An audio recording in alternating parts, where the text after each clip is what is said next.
simplemente los tomaron. Los tomaron también para hacer un espacio entre que los chicos estudiaban y tenían que ser sometidos a las preguntas, ¿sí? O sea, en el caso de los que tenían un espacio en el medio, les tomaron primero estos cuestionarios y después les hicieron escuchar la música, y en el caso de los otros les hicieron escuchar la música y después les tomaron estos cuestionarios. Adicionalmente, la activación musical y la valencia fueron evaluadas utilizando una escala que puntuaba entre 1 calmo a 7 excitado y 1 placentero a 7 displacentero, para evaluar la valencia y la activación. O sea, en realidad al revés, la activación y la valencia, ¿sí? Escuchaba la música y le decía, ¿qué tal te sentiste al escuchar? Me sentía muy excitado. ¿Qué te parecía la música? Me parecía muy placentera. Iban haciendo estas escalas para ver que efectivamente, por más que nosotros hicimos un estudio previo y vimos que la música era activante, positiva, hay que corroborar que efectivamente en esos sujetos era así. Y también se presentó un ítem de fatiga, para ver qué tan cansados estaban los chicos después, porque esto influye directamente en el arousal. Entonces ese ítem tenía muy cansado, 1 a 5, muy despierto. Para el reconocimiento utilizaron una lista de 140 palabras, entre las cuales estaban las 30 estudiadas, más 110 distractores. Se presentaban en 5 columnas de 28 palabras y al lado de cada una había una casilla y tenía que tildar. Esta estaba, esta no estaba, estaba, no estaba. Se evaluó también el cuestionario BIS-BAS. Es una escala de 7 ítems. Procedimiento, entonces, bueno, no se les decía a los chicos que era un test de memoria a largo plazo, para que no se fueran repasando en su cabeza las palabras y las recordaran hasta la semana siguiente. Entonces se les decía sí que tenían que acordarse las palabras inmediatamente, se les iba a preguntar cuáles eran, que eso se hacía efectivamente. Pero se les decía que lo que más importaba era el estudio de la relación entre inteligencia y género, por los test que hacían. Entonces los chicos no se focalizaban ni en la música ni en que tenían que acordarse. Después los participantes crearon sus propios usuarios, completaron el cuestionario sociodemográfico y ahí se les decía que se pongan los auriculares, se les presentaba un sonido de prueba para que ajusten el volumen del sonido y a continuación se les presentaba la lista de palabras que tenían que estudiar, seguidas de un reconocimiento inmediato. Entonces aparecían las palabras, acuérdense, 30, cada una por 2 segundos en la pantalla. Una vez que terminaban tenían que hacer un test a ver cuántas se acordaban. ¿Cómo lo hacían? Bueno, tipeando la palabra en la computadora, que decía que no se preocuparan de cometer errores de ortografía. Durante el intervalo que habían, ¿se acuerdan que estaban los que tenían que esperar 20 minutos o 45 minutos para que se les pase la música activante?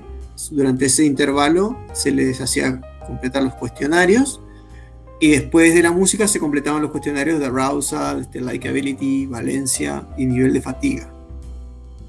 Una semana después, bueno, eso terminaba ahí. Pues una semana más tarde tenían que acceder otra vez los sujetos a la página web, realizar la segunda parte.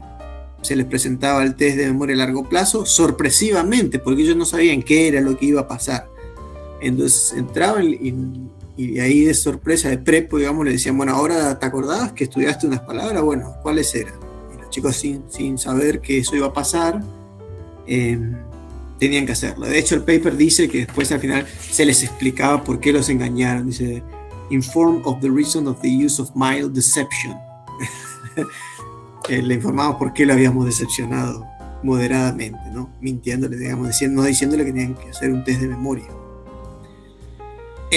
Bueno, los resultados. Entonces, se hizo, como habíamos sospechado, un análisis factorial de medidas independientes, 3x2, ¿sí? Una NOVA. No de medidas repetidas, sino independientes, porque no es el mismo sujeto sometido a todas las condiciones, sino que son distintos sujetos por condición. Entonces, es un análisis factorial de 3x2, ahí se entiende por qué. Las 3 variables son el tiempo de delay, 0, 20 y 45, y 2 es la valencia, positiva o negativa. ¿Qué resultados obtuvieron? Bueno, acá en esta imagen se ve, está volando ahí solo el grupo control, que era el que no había tenido música de ningún tipo, y después los redonditos son redonditos control, el triangulito negro es la valencia positiva a los 0, 20 minutos y 45 minutos, y los triangulitos a blancos o abiertos son la valencia negativa a los 0, 20 o 45 minutos. No hay diferencias significativas entre valencia positiva y negativa en ninguno de los tres casos, 0, 20 o 45 minutos, pero sí hay una diferencia significativa entre valencia, entre música, no importa su valencia, a los 20 minutos y el grupo control. O sea que si uno escucha música, no importa si es activante positivo o negativamente, simplemente que sea activante, a los 20 minutos puede haber estudiado una lista de palabras, se acuerda muchas más palabras que si no escucha música. Este es el resultado más importante del trabajo. Y después se analizó este bis y bas, también en base a los resultados. Entonces fíjense que están, el redondito en negro es cuando tienen bajo bas, y cuando está abierto cuando tienen alto bas. O sea, estos son características de la personalidad de cada sujeto. Y tampoco hubieron en realidad diferencias significativas basados en este bis-bas, pero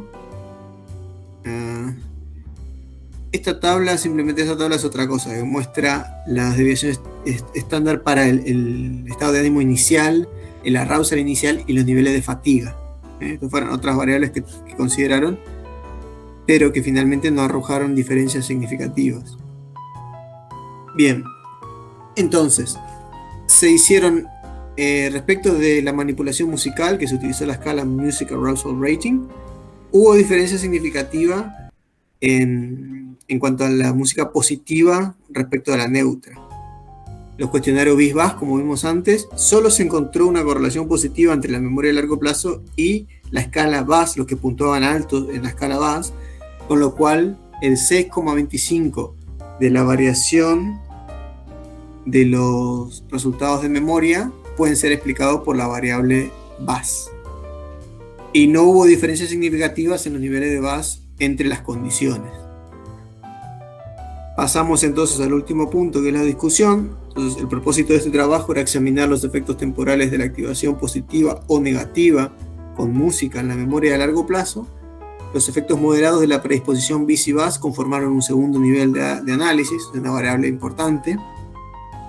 Y bueno, los resultados demostraron que efectivamente la música, independientemente de la valencia que tenga, tenía efectos sobre la memoria cuando ocurría a los 20 minutos después de estudiar, no a los 0 ni a los 45. El efecto de la música sobre la memoria podría estar moderada por la sensibilidad bis-bas que tiene cada sujeto, o sea, las características de la personalidad, con fuertes efectos para participantes que tienen alto nivel de bas. Y finalmente la música pareciera ser una fuente potente de modulación de la memoria. También podemos decir que la predisposición bas puede moderar ese efecto de la música. Finalmente, la valencia de la activación pareciera no ser una variable central en la modulación de posaprendizaje. Y bueno, pero después enumera unos problemas que tenía el trabajo que se podrían manejar, que es uno, cómo ellos contabilizaron, cuantificaron la variable dependiente, que fue una cosa muy rara, de que lo que hacían era, cada vez que el sujeto cometía un error, le restaban puntos, o sea, iba tildando las palabras que se acordaba, y cuando tildaba una que era incorrecta, le restaba un punto. Y no utilizaron la forma clásica de hacer lo que es contabilizar las falsas alarmas. Entonces, cuando yo tengo un montón de palabras que no estaban en la lista, tengo en realidad un gran universo de variables para jugar, porque tengo las respuestas correctas, tengo las respuestas de falsas alarmas, que son, el sujeto cree que estaban ahí, pero no estaban.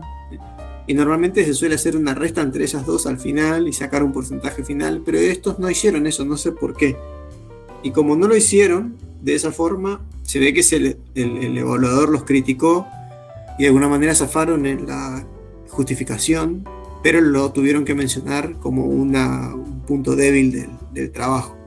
Entonces decían que en el futuro quien replique, que sería interesante que utilizaran las falsas alarmas para también analizar los datos, el porcentaje o el número total de falsas alarmas. Y después que hubiera estado copado usar otra variable de tiempo, que eso también se lo habrá dicho el revisor, pero como ya habían hecho el experimento no lo hicieron, que era usar otro tiempo, por ejemplo 5 minutos o 10 minutos. De hecho, hay un error en el paper en un momento ponen 10 minutos, y yo me equivoqué y volví para atrás a ver si me había equivocado en la lectura, pero no. En una parte de, cuando explican los resultados, dicen que una de las variables que era de 3, se pone 10, 20 o 45 minutos post-learning, y está mal, es 0, 20 o 45 minutos. Entonces decían que, ¿por qué no evaluaron 5 o 10? Hubiera estado interesante, o 25, qué sé yo, bueno, otros tiempos, ¿sí? Calculo que es por la cantidad de n que necesitan para replicar eso. Bueno, y eso sería todo.